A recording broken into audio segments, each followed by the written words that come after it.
Hello there. Hello. And it's Saturday, the 10th of April 2021.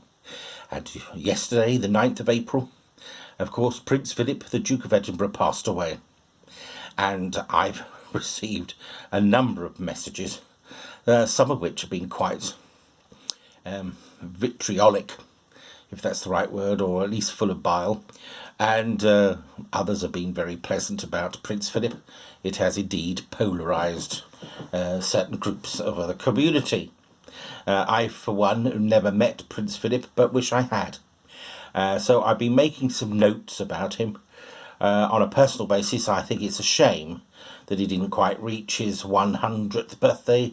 I rather chuckle at the idea of the Queen handing him over his telegram over breakfast. But in the main, Prince Philip was a very forward-thinking person, and you could tell this by the sort of work that he promoted, created, and supported. There's the Duke of Edinburgh Awards, of course. He's a forerunner in encouraging the youth to find their inner self and what they can actually achieve. And the bronze, silver, and gold Duke of Edinburgh Awards do just that. It was poo-pooed at first, but it's grown over these decades, and it is well supported by everybody of all groups, of all ethnic minorities, and of all politics. Of course, he also was a great supporter of science, aviation, spiritual thinkings, and everything. He was a great believer in all faiths.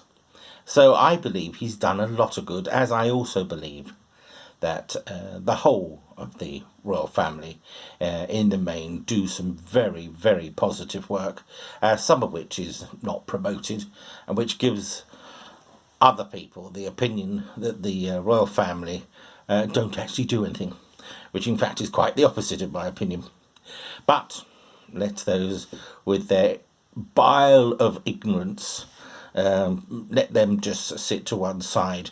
For those who sort of criticise the cost of the monarchy, my understanding, from what I've read recently, at the last count, it works out at roughly 81 pence per head in the UK, which I think is good value for money. And as for where the money comes from, it actually comes from the profits of the Duchy of Lancaster, which control the Crown estates. So the money is not coming out of any taxation as such. It's paid out of profits earned. Now, to move on to something much more serious. With the Duke of Edinburgh passing, we have to remember that he is the Queen's husband, the father of the Queen's children, and we must remember, whatever anybody thinks, the royal family is just that, a family, and this must be a very hard emotional time for them all. And as we know, the royal family are not encouraged to show their emotions, but on this occasion I think they should be allowed to. Also, they should be allowed and left alone to just mourn privately. As for the political side of things, the constitutional side of whether there should be a monarchy or not, I personally would rather have the Queen as head of state than Putin or any other despot, and nobody has really persuaded me of a more affordable, more friendly, and more positive alternative.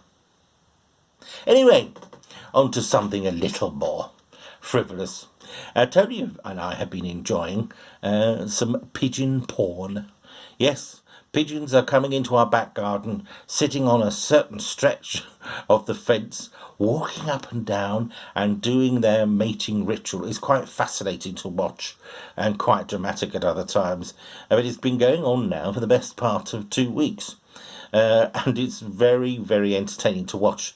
And also what we have spotted is after the pigeons have finished their pornography, a couple of blackbirds come along to the same fence and poo on it. When I first noticed it, I thought that was a bit odd, but we now know it seems to happen every single time. So, if anyone is out there and can explain why blackbirds would poo on a fence just after the pigeons have copulated, please let me know. Well, Prince Philip, the Duke of Edinburgh, rest in peace. And the rest of us, let's just move on and enjoy our lives.